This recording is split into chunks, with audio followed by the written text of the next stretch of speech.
पालन मंत्री सम्माननीय श्री चौधरी चंद्र कुमार जी, हिमाचल में पूर्व कांग्रेस की अध्यक्षा सम्माननीय श्रीमती विप्लव ठाकुर जी, योजना बोर्ड के हमारे कैबिनेट दर्जा प्राप्त मंत्री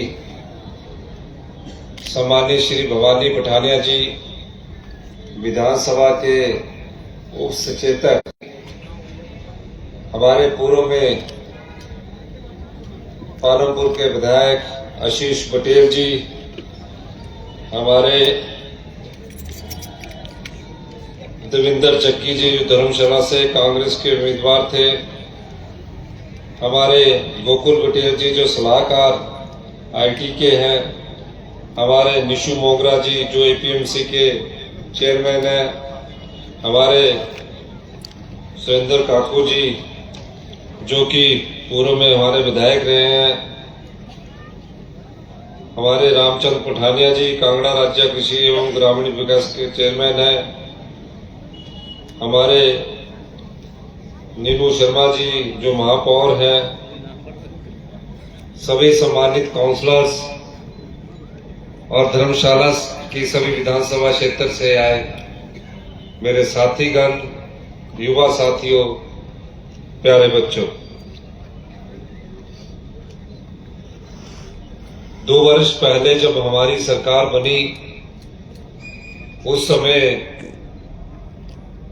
हम 40 संकट का सामना करना पड़ा और केंद्र की सरकार ने हमें स्थिर करने की कोशिश की। आप लोगों के आशीर्वाद से, प्रदेश के देवी देवताओं के आशीर्वाद से, भगवान के आशीर्वाद से हम फिर 40 हुए और मैं आज फिर इस विधानसभा क्षेत्र में आपके पास आया हूं। इससे पहले मैं अपने कांग्रेस के प्रत्याशी देवेंद्र जग्गी जी के लिए आपके पास आया था। देवेंद्र जग्गी जी धर्मशाला से मेयर थे और धर्मशाला के विकास के लिए उस समय की कांग्रेस सरकार और देवेंद्र से जग्गी जी ने कोई कसर नहीं छोड़ी। हमने इन्हें विधानसभा का टिकट दिया। टिकट देने के बाद ये चुनाव नहीं जीत पाए। मैंने सोचा जग्गी जी हतोत्साहित होंगे, चुनाव हार चुके हैं और कांग्रेस की सरकार है। ये मुझसे मिलने आए और मैंने कहा कि आपके मन में आम लोगों के लिए दर्द है, गरीब की पीड़ा आपके दिल में है, आप जनता के बीच में जाइए। आपको धर्मशाला के विकास की चिंता करने की जरूरत नहीं। आप धर्मशाला का जो भी काम लेकर आएंगे हम उस काम को अमली जामा पहनाएंगे। और मुझे खुशी है कि ढगवार के मिल्क प्लांट के लिए जग्गी जी मुझे मिले, हमारे पशुपालन मंत्री चौधरी चंद्र कुमार जी को मिले कि इसका काम स्पीड अप करवाया जाए। और हमने जब 1.5 वर्ष पहले मीटिंग की थी उस समय ये कागजों में ये योजना थी। हमने इसको तुरंत प्रभाव से गति दी और हमने कहा कि 20% जब काम हो जाएगा हम इसका शिलान्यास करने आएंगे। और आज हम इसका शिलान्यास करके धर्मशाला की जनता को समर्पित कर रहे हैं। इस परियोजना के लिए सभी पैसा हिमाचल प्रदेश की राज्य सरकार खर्च कर रही है।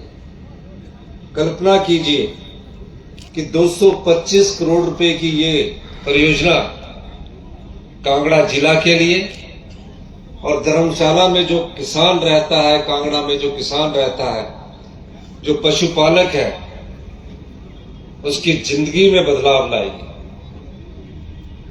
उसका महत्वपूर्ण अंग ये परियोजना है।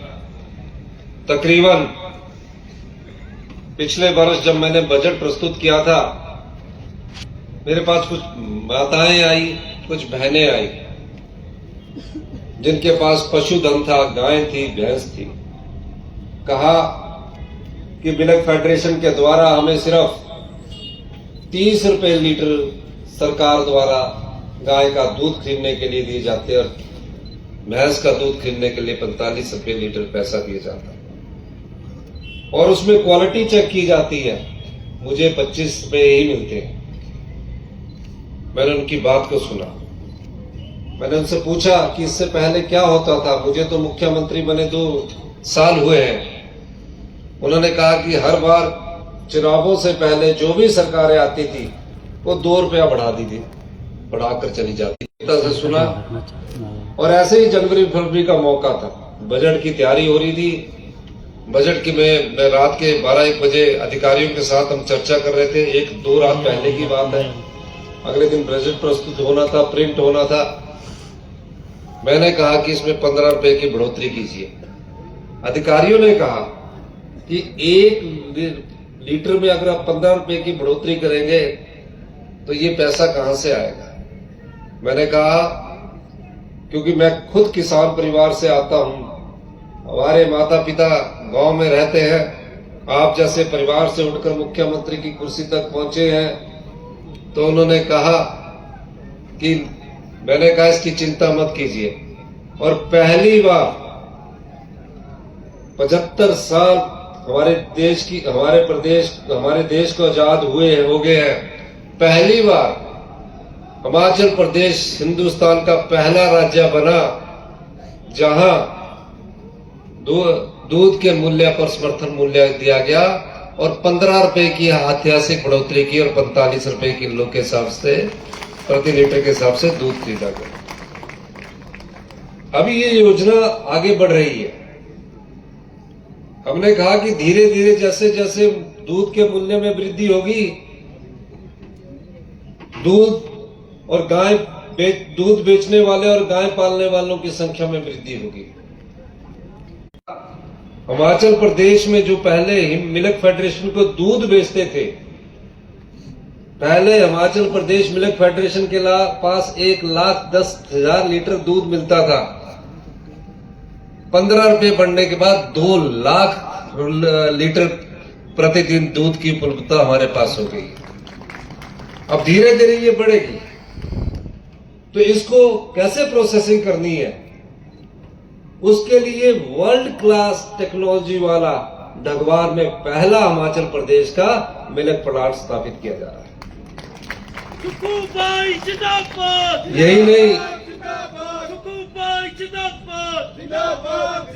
यही नहीं,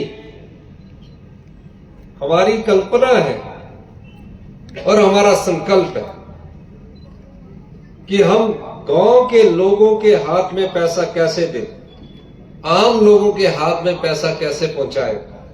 हमारी सरकार विभिन्न योजनाओं के माध्यम से आगे बढ़ रही है। इन योजनाओं को बढ़ाने के लिए पैसे की जरूरत होती है और चुनौतियां भी बहुत होती है। 2 वर्ष में हिमाचल प्रदेश में कांग्रेस की सरकार ने जो भी चुनौती उसके सामने आई, उसका उसने डट कर मुकाबला किया और उस चुनौती को पार किया।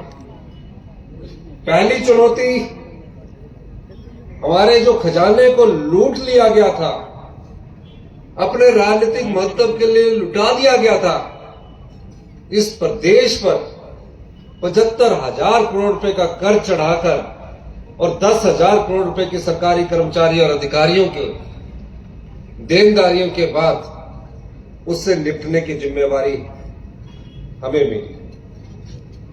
पिछली भारतीय जनता पार्टी की सरकार ने 2 चीजें 5 साल में पैदा की।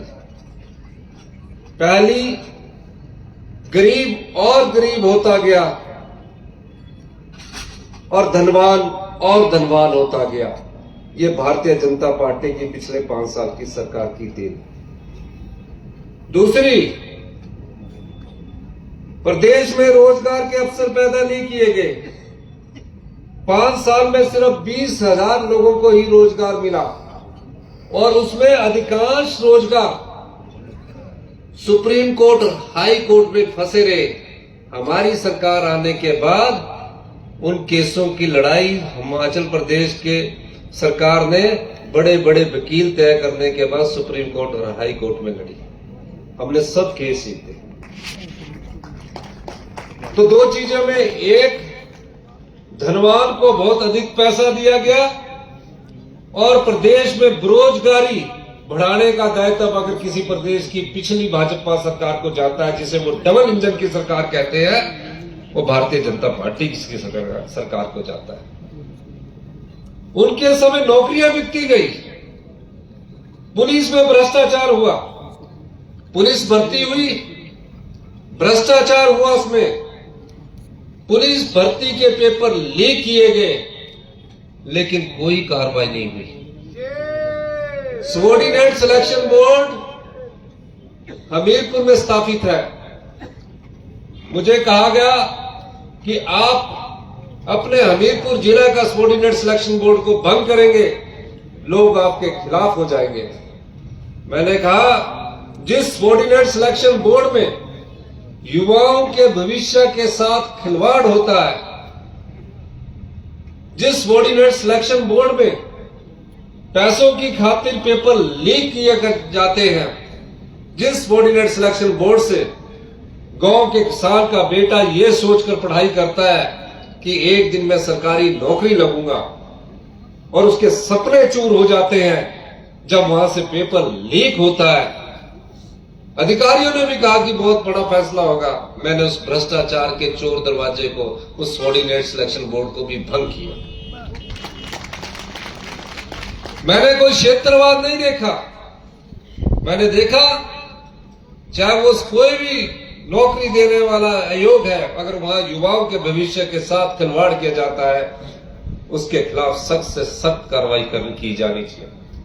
आज तक जो पेपर लीक करने वाले आदमी हैं, वो जेल की सलाखों के पीछे है। पूरा भाजपा सरकार सोई रही, डबल इंजन की सरकार कहती रही, दिल्ली के सरकार सहारे भी वो सरकार कहती रही। तब वो खुद पूर्व भाजपा सरकार में जयराम ठाकुर जी मुख्यमंत्री थे। पुलिस भर्ती पेपर लीक हुआ, आपने पेपर भंग किया, किन अधिकारियों पर कार्रवाई की? 2 साल हुए, मुझे पता लगा कि ठोक में हमारी सरकार में कोई एक्शन ने भ्रष्टाचार किया। हमने वहां भी विजिलेंस की इंक्वायरी करवाई है और भ्रष्टाचार के चोर दरवाजों को बंद कर रहे हैं।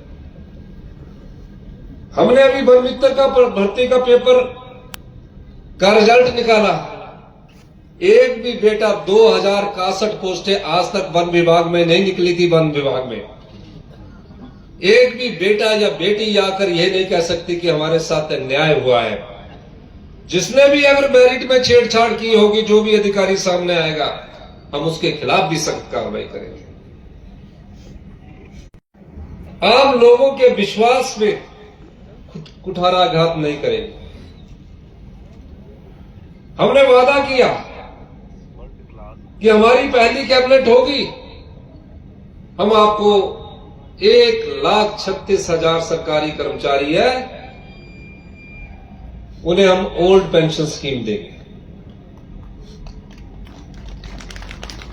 जिन्होंने हिमाचल की विकास की गाथा लिखी है, 1,36,000 सरकारी कर्मचारियों को हमने पेंशन दी।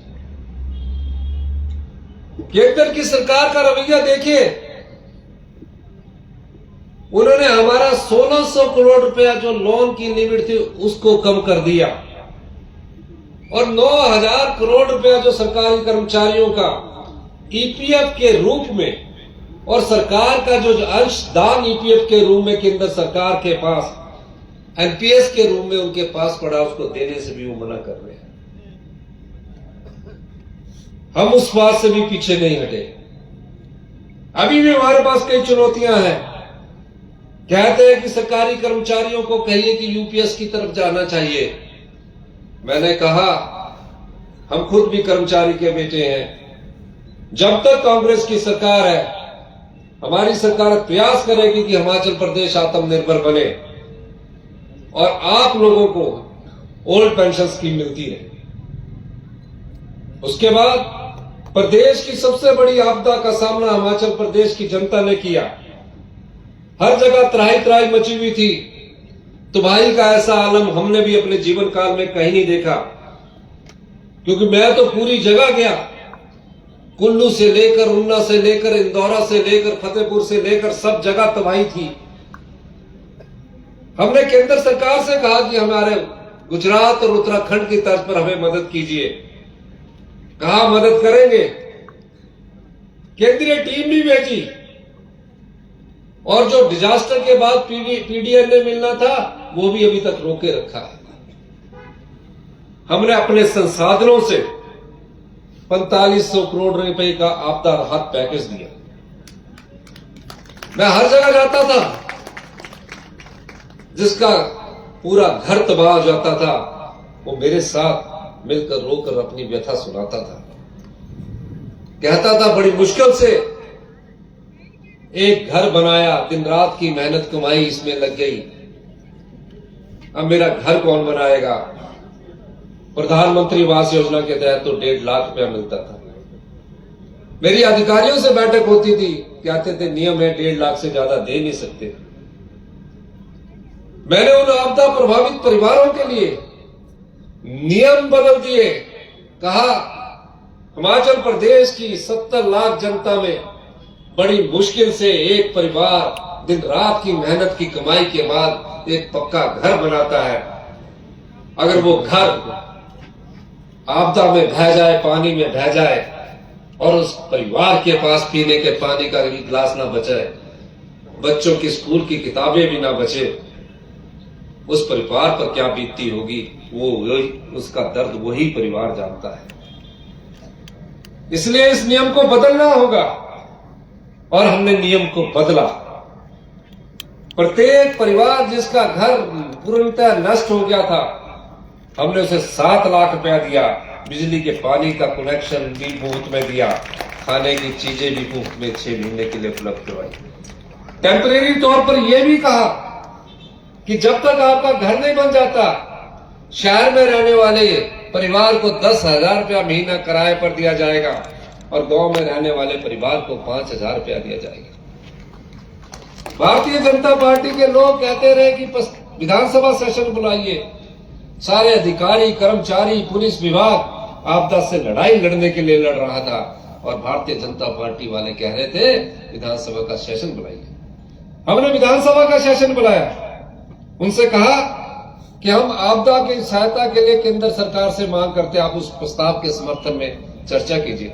बहुत चर्चा की, बड़ी बड़ी बातें की, और जब आपदा प्रभावित परिवारों को राहत का प्रस्ताव पारित करने की बात आई तो वॉकआउट करके चले गए। भारतीय जनता पार्टी के लोगों ने हिमाचल का हित नहीं देखा, वो रिकॉर्ड में है विधानसभा के कि उन्होंने प्रस्ताव के समर्थन में वोट नहीं दिए। हमने उस लड़ाई को भी लड़ा। राजनीतिक चुनौती आई, 6 विधायक कांग्रेस को छोड़कर चले गए। मैं हिमाचल की जनता का धन्यवाद करना चाहता हूं। यहां के क्षेत्र के विधायक को भी आपने चुनकर कांग्रेस पार्टी के चुनाव चिन्ह पर चुनकर भेजा था। वो आपको भी धोखा देकर चला गया, पार्टी को भी धोखा देकर चला गया। लेकिन हिमाचल की जनता का धन्यवाद इसलिए कि हम पैसे के दम पर आम लोगों की चुनी हुई सरकार को गिरा देंगे। हिमाचल की जनता ने 2 बार उपचुनाव हुआ और हमें फिर 40 सीटों पर पहुंचा दिया। इसके लिए मैं हिमाचल की जनता का धन्यवाद करता हूं।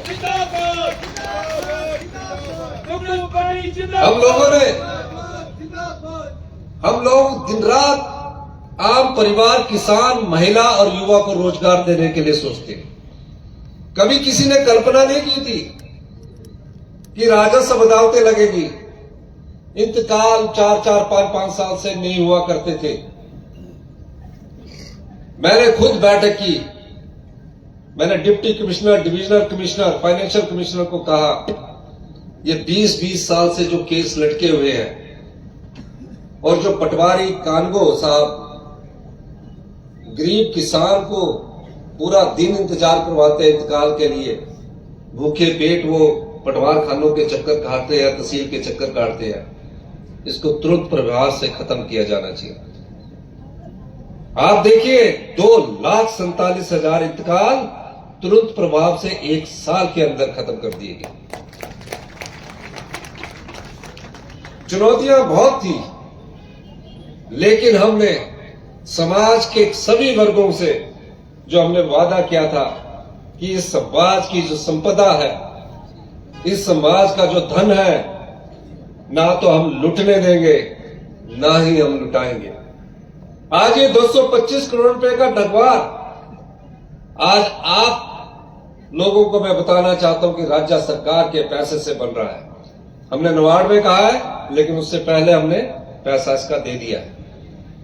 ये महज एक प्लांट नहीं है, प्रोसेसिंग यूनिट नहीं है, ये ग्रामीण अर्थव्यवस्था की ओर बढ़ते हुए कदम है। इसी के संदर्भ में मैं कहना चाहता हूं कि हमने देखा कि गांव में किसान हमारा जो हिमाचल के लोअर पार्ट्स है उसमें गेहूं उगाते हैं या मक्की उगाते हैं। हमने गेहूं का मूल्य 40 रुपए किलो प्रति किलो के हिसाब से तय किया है, और जो मक्की का मूल्य है वो 30 रुपए प्रति क्विंटल के हिसाब से किया। हमने कहा कि जो भी गोबर आधारित प्राकृतिक खेती करेगा, हम उससे 30 रुपए किलो मक्की खरीदेंगे और 40 रुपए किलो गेहूं खरीदेंगे। और इसके साथ ये देखा गया कि ग्रामीण अर्थव्यवस्था में और कैसे पैसे डाला जाए। पहली बार इतिहास में हिमाचल प्रदेश ने राज्य सरकार के अपने खजाने से मनरेगा की दिहाड़ी में 60 रुपए की वृद्धि की। जो 240 रुपए आज दूसरे प्रदेशों में मिलती है, उसे बढ़ाकर हमने 300 रुपए किया। समाज का एक वर्ग कभी किसी मांग को लेकर नहीं आता था, क्योंकि उसको मांगने की हिम्मत ही नहीं थी। 6,000 के करीब अनाथ बच्चे जो अपनी माता को खो चुके थे, अपने पिता को खो चुके थे। 18 साल के बाद कोई योजना नहीं थी। कोई एमए करना चाहता था, कोई एमबीबीएस कर रहा था, कोई पीएचडी करना चाहता था, कोई प्रोफेशनल कोर्स करना चाहता था। कोई सोचता नहीं था उन बच्चों का कभी उन्होंने मांगने की। मैंने जब ऐतिहासिक रिज मैदान पर शपथ ली, उन परंपराओं का पालन ना करते हुए सबसे पहले मैं उन अनाथ बच्चों के पास गया और उनसे कहा, चिंता मत कीजिए, ये जो हिमाचल प्रदेश का खजाना है उसमें एक भाग आपका भी है। और आज मुझे खुशी है, हिमाचल प्रदेश के 6,000 बच्चे पैदा होने से लेकर अभी तक 27 साल की उम्र तक उनकी सरकार ही माता है, सरकार ही पिता है, और वो चिल्ड्रन ऑफ द स्टेट के कानून से नवाजे गए। हिमाचल प्रदेश हिंदुस्तान का पहला ऐसा राज्य बना जहां इस प्रकार का कानून बना। आज 18 साल के ऊपर के प्रत्येक बच्चे को 4,000 रुपया मासिक महीने का उसकी जेब में जा रहा है, साल का 28,000 रुपया जा रहा है।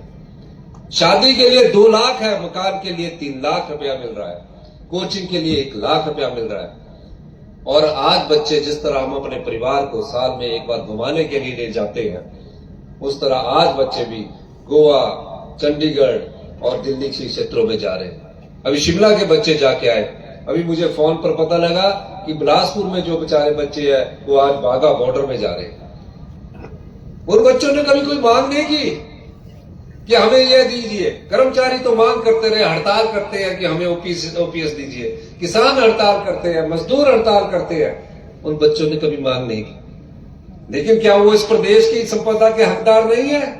वो भी इस प्रदेश की संपदा के हकदार है। और आज वो 27 साल की उम्र तक सरकार उनका ख्याल रखेगी, और उनकी शादी के लिए भी हमारी सरकार उनको 2 लाख रुपए की धनराशि उपलब्ध करवाएगी। इसके अलावा हमने देखा कि विधवाएं बहनें होती है, अचानक पति की मौत हो जाती है, बच्चा डॉक्टरी कर रहा है, इंजीनियरिंग कर रहा है, पीएचडी कर रहा है, एमफिल कर रहा है, एमकॉम कर रहा है, बीए कर रहा है, आईटीआई कर रहा है, प्रोफेशनल कोर्सेज कर रहे हैं। वो फीस के लिए या तो किसी नेता विधायक के पास जाती है या किसी धनवान के पास जाती है कि मेरा बच्चा डॉक्टरी कर रहा है। डॉक्टर की फीस 1.5 लाख रुपया होती है। अगर वो बच्चा हॉस्टल में रह रहा है तो 75,000 रुपया और लगता है। कहां से पैसा पूरा करेंगे? हमारी सरकार ने इस साल इंदिरा गांधी सुख शिक्षा योजना शुरू की, और तकरीबन कल ही मैं यहां देख रहा था, यहां से भी बच्चों को उनकी पूरी फीस और हॉस्टल का खर्चा हिमाचल प्रदेश की सरकार बन रही है। विधवा बहनों ने कभी मांग नहीं की, यह उनकी भी अधिकार में था। आज राज्य का एक अंश हमारे खजाने से उन विधवा बहनों की सेवा में जा रहा है। अभी और योजनाएं हैं। मैं आपको यह भी बताना चाहता हूं कि हमारे पास अगर 1 रुपया खजाने में आता है और हमारे पूरे साल में अगर 1 रुपया खजाने में आता है, उसमें से 70% जो है वो हमारे सरकारी कर्मचारियों की पेंशन्स पर, सरकारी कर्मचारियों के पे पर और ब्याज पर और मूलधन को लुटाने में चला जाता है। उसके पास जो 30% बचता है, उसमें हम अपने रिसोर्स मोबिलाइजेशन के साथ उस पैसे को बांटते हैं।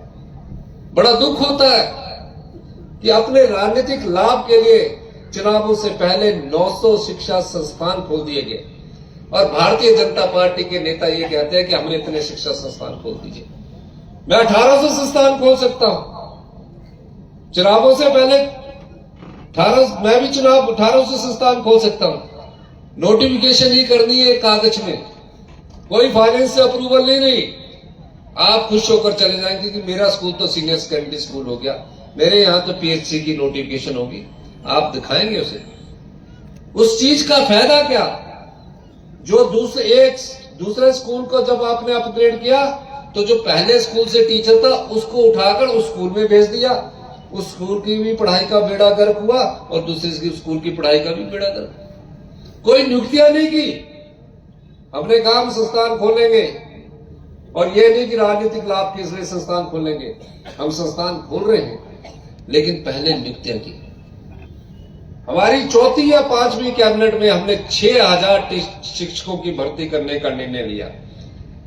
3000 बैच वाइज भर्ती हो चुकी है, JVT, TGT, medical, TGT, non medical lecturers की, और 3000 राज्य चयन आयोग के द्वारा भर्ती शुरू होने वाली है।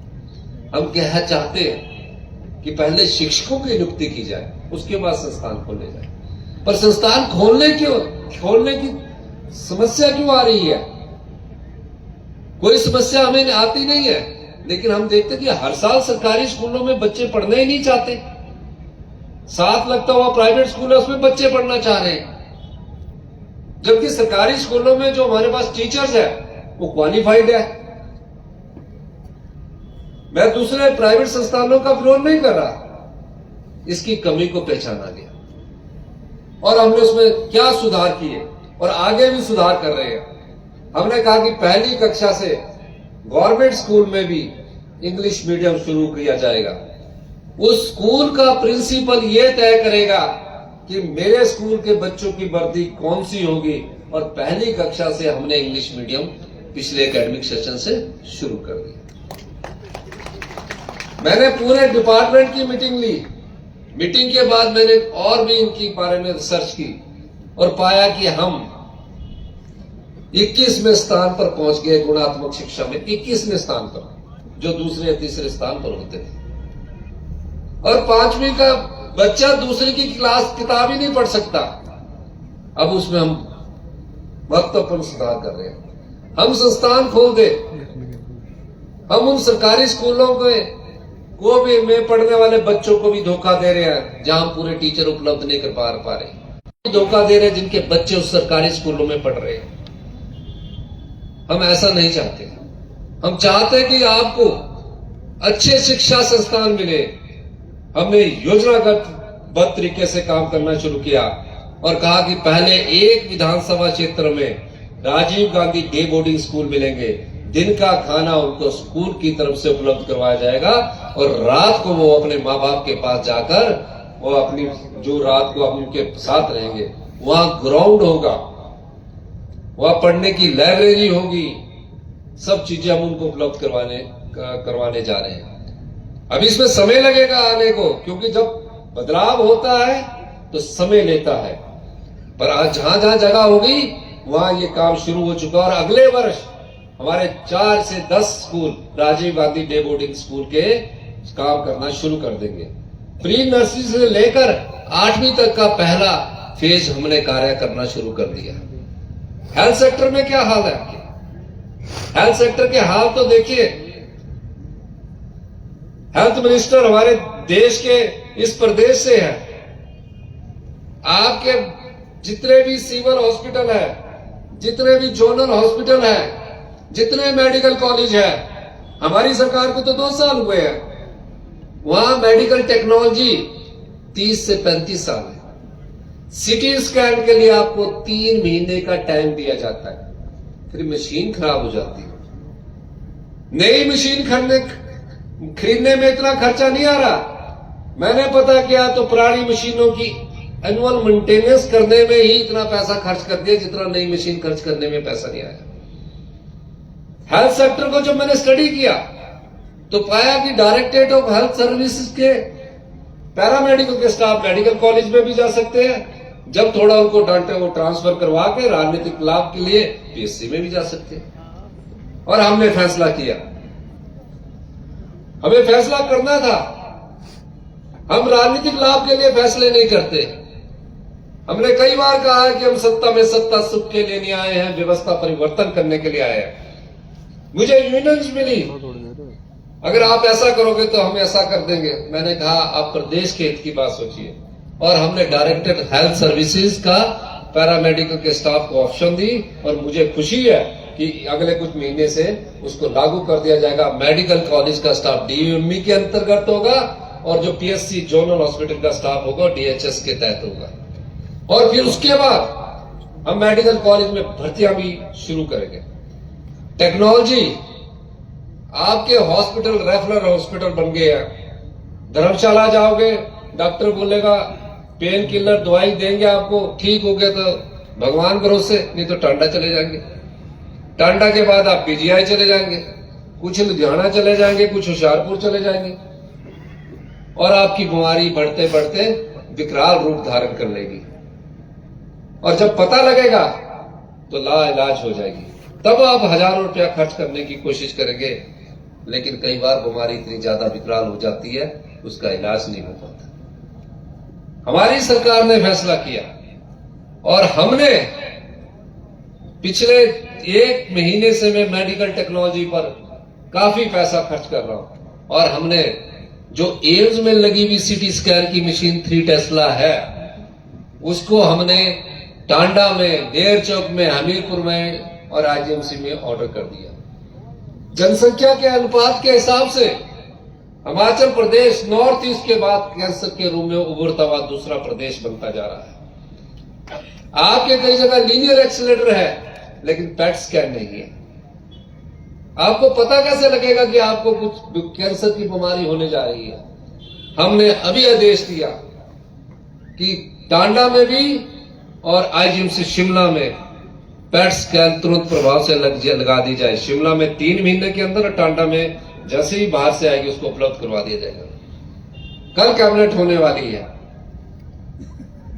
जो रोबोटिक सर्जरी वर्ल्ड क्लास है, हमने बोला उस नोट को, क्योंकि फैसला लेने में उन्हें दिक्कत होती है, आप कैबिनेट में लाइए। इतने समय इलाज के लिए लग जाता है, पथरी के इलाज के लिए 2-2 महीने की डेटें दे रहे हैं, 1-1 महीने की डेट देते हैं। ये सारी चीजों को चेंज करने की जरूरत है और हम उसमें फैसले कर रहे हैं। लेकिन दूसरी तरफ भारतीय जनता पार्टी की सरकार क्या कर रही थी? हॉस्पिटल भी खुल रहे थे, टेक्नोलॉजी 35 साल की एक्सरे मशीन से चल रही है। गांव का आदमी भोला भाला, उसको क्या पता लग रहा है कि क्या हो रहा है उसके साथ। हमने उसमें फैसला किया कि हम प्रदेश के धन को लुटने नहीं देंगे। अब आप बताइए, बड़े बड़े उद्योगपतियों को बड़े बड़े उद्योग लगे हैं, करोड़ों का इनकम टैक्स दे रहे हैं, 1 रुपया प्रति यूनिट सब्सिडी देने की क्या जरूरत है? ये भारतीय जनता पार्टी की सरकार करके गई। क्यों? क्योंकि चुनावों से पहले वो चाहते कि दोबारा सत्ता में आए और सत्ता में आकर फिर हम देखेंगे। और तकरीबन 1000 करोड़ का बिजली की सब्सिडी में हिमाचल प्रदेश को नुकसान करके गई। हमने उस दरवाजे को भी बंद किया और आज मैं कह सकता हूं तकरीबन 1500 लोगों ने अभी स्वेच्छा से अपनी बिजली की सब्सिडी छोड़ दी है। आने वाले समय में जो आज बिजली का रेट पर यूनिट है हमारी कोशिश है कि अगले 2 साल में उसमें कमी की जाए और हम उस दिशा में काम कर रहे हैं और आगे बढ़ रहे हैं। पीने के पानी की योजनाएं, आप क्या सोचते हैं आपके घर में पानी आ रहा, नलके में पानी आ गया, आप सुखी हो गए? लेकिन पानी से होने वाली बीमारियों के बारे में भी हमने चर्चा की। क्लोरीन, ब्लीचिंग पाउडर की स्मेल आपके पानी में आ रही है, हमें पता लगा और मैंने कहा है जो वर्ल्ड क्लास टेक्नोलॉजी पीने के पानी में यूज होगी उसको अगले बजट में हम अपने संसाधनों से उसको लाने जा रहे हैं ताकि पानी से जो हमारे अंदर बीमारियां बढ़ती हैं उसको कम किया जाए। सबसे ज्यादा बीमारियां पानी के माध्यम से भी होती है। गंदा पानी पी लिया, जॉन्डिस हो गया, कुछ और हो गया, ये चीजें हमें पता बाद में लगती है।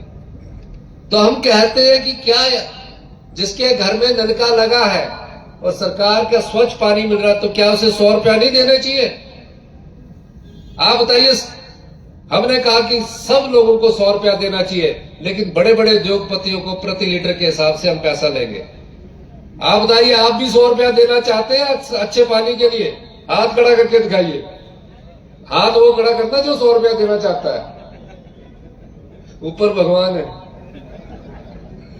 लेकिन मैं कहना चाहता हूं जो दे नहीं सकता, उस जो जीवन में बड़े कुड़ के जीवन जी रहा है उसको भी ऊपर उठाने का दायित्व हमारा, उसकी भी कोई आवाज नहीं है। तो इसलिए हम उन लोगों को सब्सिडी भी देंगे, घर बनाने के लिए पैसा भी देंगे, मुफ्त की 300 यूनिट बिजली भी देंगे, मुफ्त का पानी का कनेक्शन भी देंगे। जो गरीब है, जो पिछले 30 साल से गरीबी में ही जी रहा है, उसको ऊपर उठाने का भी दायित्व हमारा है। IRDP है हर जगह। 2,36,000 लोग IRDP में। मैंने भी देखा अपने विधानसभा, गाड़ी वाले भी IRDP में, 3-3 बस वाले भी IRDP में। वो गरीब का हक खा रहे हैं। जो गरीब परिवार उसमें आना चाहिए उसका हक खा रहे हैं।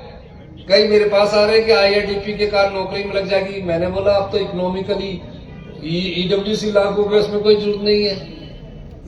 हमने फैसला किया कि IRDP का पूर्ण निरीक्षण किया जाएगा और 1 अप्रैल 2000 से इसका दोबारा से IRDP की लिस्टें बनेगी और BDO और SDMD उसको तस्दीक करेंगे कि रियल सेंस में ये IRDP में है कि गरीब है कि नहीं है। प्रदेश जब बदलाव के दौर से गुजरता है तो उसका विरोध भी होता है। मैं देखता हूं कि सोशल मीडिया में कई प्रकार कोई मुझसे बात करने भी आता है, उसको उछाल दिया जाता है।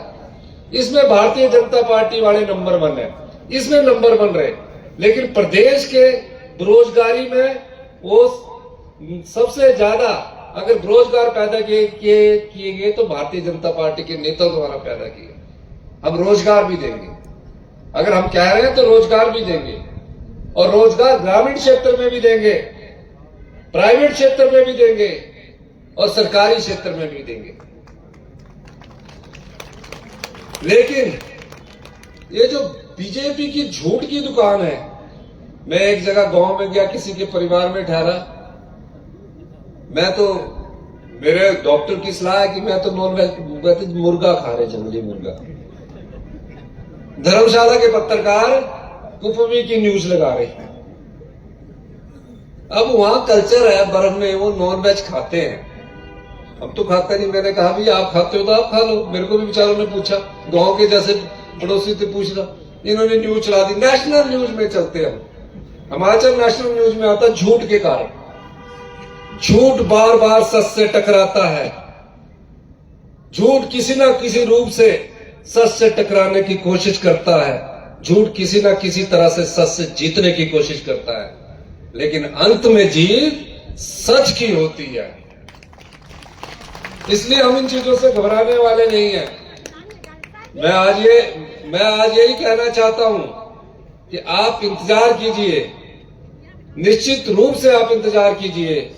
हम आपके लिए सभी योजनाएं लेकर आएंगे। इन्हीं शब्दों के साथ मैं एक बार फिर से, जो जग्गी जी बार बार कह रहे हैं, वैसे भी आपके लिए काफी काम लेकर सचिवालय में आते हैं, हमेशा पीएससी और कैंट को फंक्शनल करना, आईटी पार्क के लिए पुल के लिए धनराशि स्वीकृत करना, ओबीसी भवन पासू के निर्माण कार्य का पूर्ण करने के लिए धनराशि स्वीकृत करना, झोल में स्कूल से अंजनी माता तक के लिए सड़क निर्माण कार्य करना, परौल के घियाना खुर्द बड़ा खोला तक सड़क निर्माण कार्य।